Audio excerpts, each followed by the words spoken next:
For every human being who lives, life promises the same three defining experiences: birth, death, and the non-stop transformation that ushers us between them.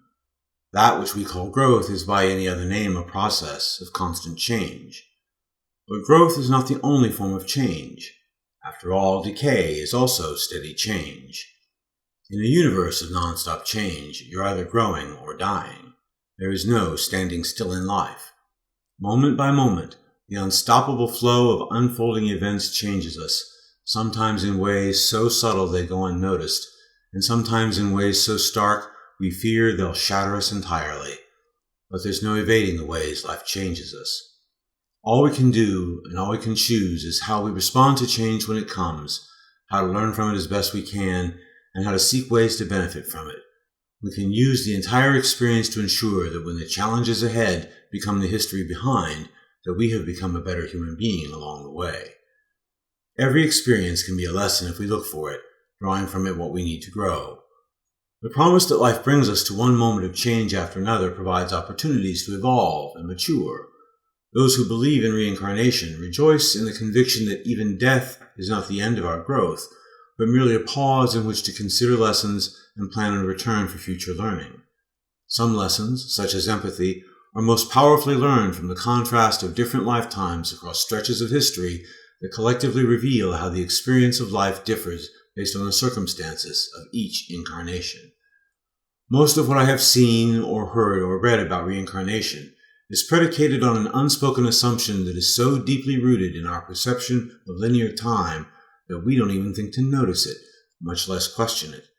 We are born, we live from one day to the next, we die, we contemplate what experience has taught us, plan what we will learn next, and at the right time and place are born once more.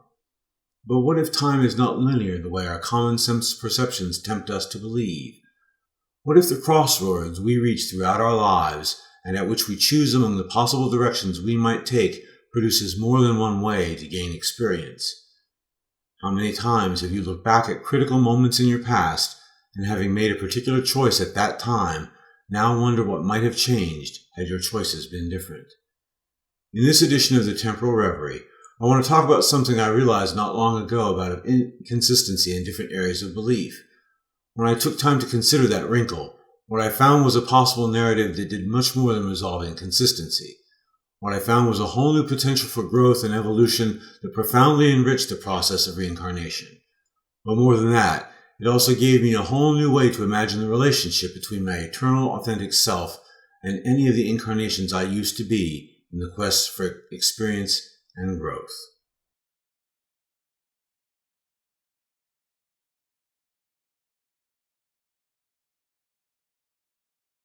In my travels through the landscape of my beliefs, some of which have become topics for this series, I find myself taking up a particular question or a set of related questions and working out what seems to be the most compelling or helpful narrative by which I can find my answers. That exploration typically brings my attention and consideration to a fairly narrow field of focus. As a result, I figure out what I think and believe about astrology or free will or manifestation or any of a number of particular subjects. Sooner or later, as I find the narrative that works best for me in each case, I start to compare these narratives with each other.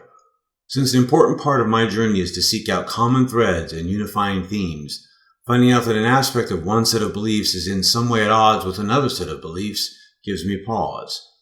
After all, my desire is to arrive at an ideal way of thinking and believing that exhibits harmony, unity, and synergy across all its parts. Discovering a loose thread in that process makes me wonder if I haven't got it quite right somewhere.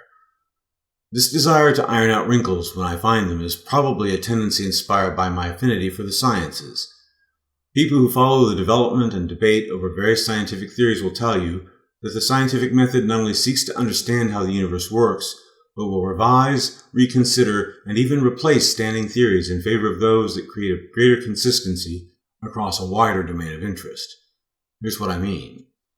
Probably the biggest thorn in the side of physics is the search for what is called a grand unified theory.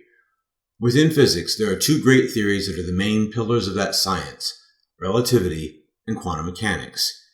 Each theory has given us amazing insight and predictive understanding of the workings of the universe, but right now, they don't fit very well together. Relativity works most impressively at the largest scales of the universe. Our present understanding of what we observe in outer space has come to us from the theory of relativity.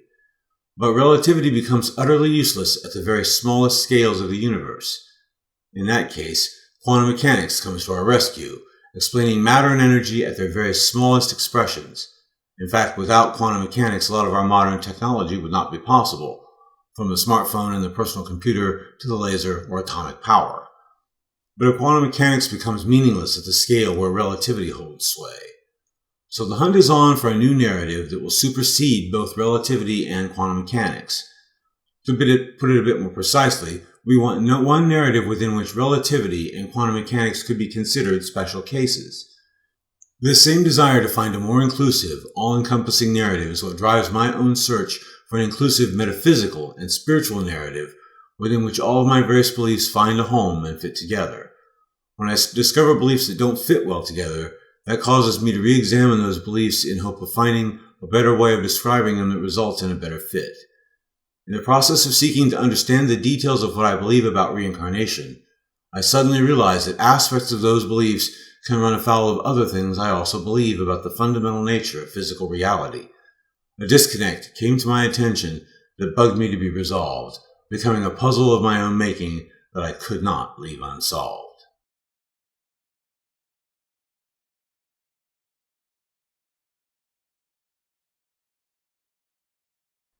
My belief in reincarnation is something I've only embraced in the last few years, after a long time sitting on the fence about it.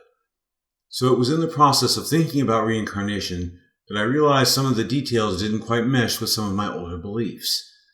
The ideas I've encountered about reincarnation are built on top of a common assumption, an assumption so common that I suspect few people ever think to question it.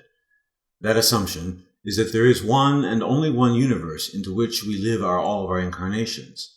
When one soul dies and is eventually ready to reincarnate, the next life will take place in the very same universe as the last life and all the other lives before that. In the branch of physics called quantum mechanics are a set of equations that explain the behavior of reality observed at the subatomic level. Those equations are collectively known as the Schrödinger wave functions. They account for some of the randomness and inherent uncertainty about traits in quantum systems. These wave functions are the subject of the Schrödinger's cat thought experiment. In short, the experiment supposes a cat placed inside a sealed, opaque box. Connected to the box is a device that can flood the inside with a poison gas triggered by a subatomic random event the wave functions govern. So entirely at random, the fate of the cat depends on what happens with the subatomic event. One outcome floods the box with a poison gas and the cat dies. The other outcome fails to trigger the gas and the cat lives. What the math indicates is more than counter to our common sense. It strikes most people as totally bizarre. As long as the system remains in an unobserved and therefore uncertain state, both possible outcomes exist simultaneously. The cat is both dead and alive at the same time. When we observe the outcome by opening the box, the collapse of the wave function happens in which only one of the possible realities exists and is seen. The other vanishes entirely. Keep in mind that this description comes from an interpretation of the mathematics of the wave functions. That interpretation, called the Copenhagen interpretation, is the typical reading of the math, but it's not the only interpretation the math supports. Another interpretation, called the many worlds theory, says that activating the net random event actually splits the entire universe into two copies, one with a dead cat and the other with a live cat. Each copy is entirely unaware of the other and therefore unable to communicate with the other. The many worlds theory is where we get our notions of parallel universes. If true, this theory indicates the existence of an infinite number of universes which vary from one another based on the random events that take place in each and the number of possible outcomes these events can generate. Just doing a random coin toss splits the universe into two. For that matter, buying a Powerball lottery ticket itself generates millions of possibilities, per ticket, per drawing.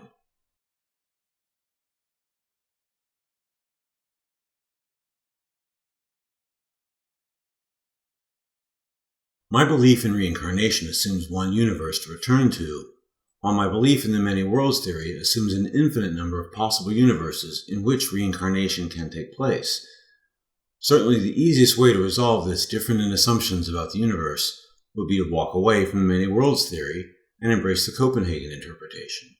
Belief in one and only one universe solves the problem very neatly. However, more recent narratives in physics are starting to point to the likelihood of multiple universes. While it may have been the minority view for a long time, the many worlds theory could turn out to be validated after all. Since I have no proof to guide which interpretation of quantum mechanics to choose, my bias comes down to how all such matters are accepted as true without proof, by some personal preference. I prefer the many worlds theory because it indicates that everything that can happen at all manages to happen in at least one copy of the universe. Trying to fit my beliefs together was resulting in an avalanche of headache-producing questions. How do I work out which universe a returning soul rejoins? In some universes, none of the previous incarnations ever existed. What does it mean to reincarnate in a universe where you never existed at all? Is a reincarnating soul somehow able to straddle universes and be reincarnated in all the copies of the universe where any of its previous lives took place?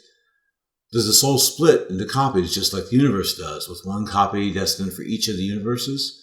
And if that's the case, are all those different copies reintegrated into the single eternal authentic self that produced them? How was I to know what to believe? It's in moments like this that more central beliefs prove to be useful. In matters of religion and science, I have come to see that any theory or collection of beliefs is a narrative that helps us understand and get closer to the truth, but none of which are likely to actually be the truth itself.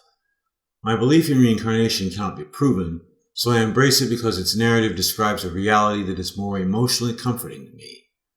My belief in the many worlds theory is one I accept because its narrative describes a reality that is more intellectually appealing. Combining the two beliefs results in a whole new set of possible narratives from which I could choose. So I began to see my questions about reincarnation and these possible universes in the absence of proof to make choices about what I believe based on what described the most satisfying number of existence among all the possible alternatives.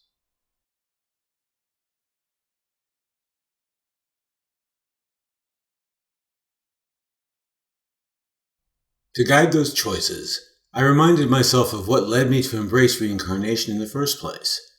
Our authentic and eternal selves are given the chance to live multiple lifetimes to provide a variety of experience, both so that we can know the full potential of human existence and to accrue greater wisdom than a single human lifetime allows, particularly in the cultivation of greater empathy. Each reincarnation is chosen by design, based on what experiences will best facilitate what we need to learn. The best way to achieve enlightenment in Christ consciousness is to gather a collection of life experiences that help us understand the ethical, moral, and loving state of being that represents our best and most complete humanity and full reunion with God. An education in being. Part of that education includes being confronted with choices by which we demonstrate the quality and character of our moral selves in the decisions we make and how we make them. When tempted to engage in selfishness that we know will harm others, do we choose to resist temptation because our moral selves are unwilling to make others suffer for personal gain? Or do we give in to temptation and allow the glib rationalizations that enable evil to take root in our being persuade us? If our choices can have the effect of shifting the spiritual polarity of our soul, either toward greater light or greater shadow, perhaps the most potent way to understand the implications of those choices is to experience their many possibilities. What I've come to believe is that we are given an option to experience more than one version of the same life, if doing so will enhance our understanding of the challenges given to us. I don't think it's necessary to experience all the copies of a life, especially if they exist in infinite quantity. We'd never finish understanding a single incarnation if we had to visit all the versions, much less get around to new incarnations. But how might such reruns work? Perhaps we are somehow able to simultaneously inhabit enough of the versions that matter to our development in parallel, blending the resulting memories into deeper understanding. Or perhaps we loop back in time to repeat each copy one after another, choosing their order with particular effects in mind. The possibilities are indeed endless. If we have one authentic and eternal self that can experience more than one copy of a given life while not required to know them all, what becomes of the other incarnations we chose not to occupy? Science says those other copies exist, but if we don't visit them all, what kind of consciousness can those copies have, if they're lacking ours? Can they even have a soul at all?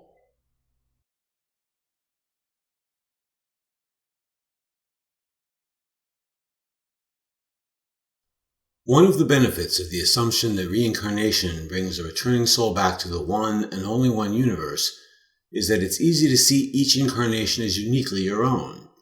Each of those lives, which only you traveled and experienced, belonged to your existential journey alone. If the existence we occupy is one in which parallel universes exist and in which reincarnation happens, the assumption that each incarnation is a unique experience might not stand up to closer consideration. Even taking into account the fact that one of an infinite number of qualities separating one bundle of realities from another is whether or not you ever existed in them, there are still an infinite number of universes in which you still exist. Considered as a matter of logic, a few possibilities come to mind to describe how someone might reincarnate in such a reality. An obvious possibility is that you only reincarnate in a single parallel universe. But the very description of the many worlds theory says that nothing happens in only one parallel reality. If you make the defining trait of any given reality the fact that you reincarnate in it, there will always be an infinite number of variations that form around that one trait. So there is no reincarnation in one and only one reality. Another possibility is that you reincarnate and experience all of the realities and variations of life that you inhabit. That seems horribly impractical, to say nothing of being agonizingly tedious. You'd be stalled for an eternity in time and never come close to occupying every last parallel version that could exist. And most of the variations would be so small as to not offer any meaningful lessons when compared to parallel versions you've already lived. If greater insight and understanding is our goal, then the obvious choices for living out parallel lives would entail returning to critical junctures in our histories to explore all the roads not taken. Do you still wonder if you should have broken up sooner with a bad partner or spouse? Or maybe you tell yourself that deciding against an emotionally painful abortion would have turned out better than having it, but think you'll never know for certain. For difficult choices that pose deeply personal and agonizing inner conflicts, we might have the chance to travel down all the important options presented to us in particular moments and learn firsthand how different choices would impact us as well as those around us. We could skip all the possibilities that don't add to our understanding. If we can experience several incarnations of the same life, but are not required to live out all of them, what becomes of the infinite realities you skip? Do those realities still exist? Perhaps they do. Parallel universe versions of the life you currently live might take place without you. But if you aren't living those versions of this life, then who is? One possible answer leads to a staggering prospect. If parallel versions of the life you now live get lived without you in them, then someone else must be living them in your stead. Other souls, perhaps known and familiar to you or perhaps not, travel the journey you have always considered uniquely yours. Maybe the identities we assume for each incarnation isn't a unique possession of our own, but rather is a role that many souls choose to inhabit in order to learn what they need. They may even inhabit the same life for the same reasons you chose it. Like stage or film actors who learn and rehearse a part, then perform it for a time before moving on to new roles and new shows, we might simply be spiritual performers who step into established roles and lives to learn what they offer. The experience of a role changes us, but it changes others too, each of whom what it feels like to live in this life, to see what this life sees, and to do what this life does. Such a reality bends the ideas even those who believe in reincarnation hold about what it means to be a flesh and blood human being with a distinct identity. The life you never once thought to question as your own may only be a borrowed character played and replayed across parallel infinity. Your life may not be yours at all. As jarring a notion as that may be, it opens interesting possibilities. What if karma repays someone who treated you badly in this lifetime by mandating that they reincarnate as you and experience their own abuses just as you experienced them? What if, perhaps suffering hardships as you hear these words right now, you are actually a wrongdoer being repaid for misdeeds done when you were someone else, now serving out your karmic sentence?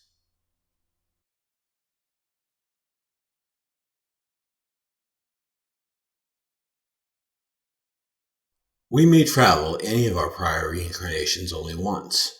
Perhaps we learned the lessons we needed in a single trip through the colors and the perceptions of that single life permutation. The possibility of reincarnating in different quantum variations on a single biography can make it desirable or necessary to revisit particular incarnations.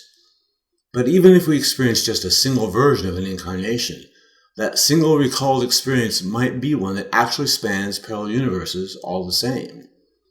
For any single thread through history one might find and follow in any human life, there are an uncountable number of variations that are so minor, so removed from the lived experience, that their maintenance as distinct realities only imposes a need for the universe to fill vacancies with someone else.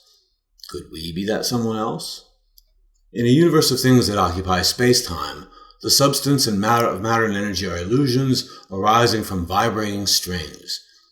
Everything, everywhere, ultimately amounts to a distinctly identifiable moving and morphing vibrational pattern, including each of us. Body, mind, and soul are all joined in an interwoven matrix of vibrational patterns. Because patterns of vibration are what constitute us, establishing our pattern in a particular parallel universe could act something like sounding a fundamental pitch.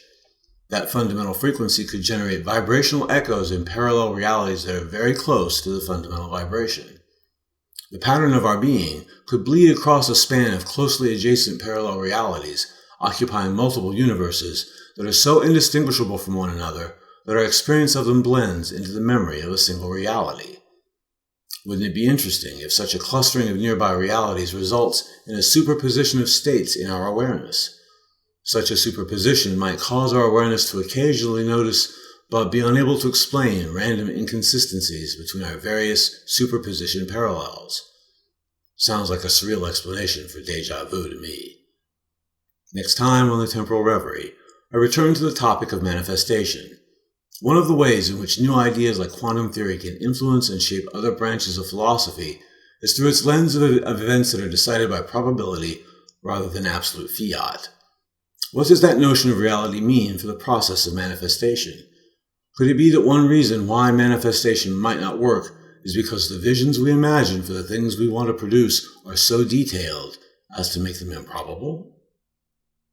The search for ideas that unify religious convictions with scientific understanding is something I consider an essential challenge for the modern Christian believer.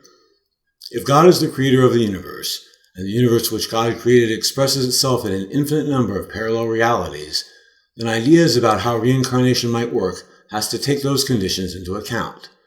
If reincarnation is a process of return that facilitates our learning and growth, then there's abundant lesson potential in returning to the same life, lived in more ways than one. I'd like to know what you think about this episode. Please leave any questions or thoughts you'd like to share in the comments below. My thanks to God for this chance to share with all of you, and may the gifts of love, joy, peace, and enlightenment come to you all.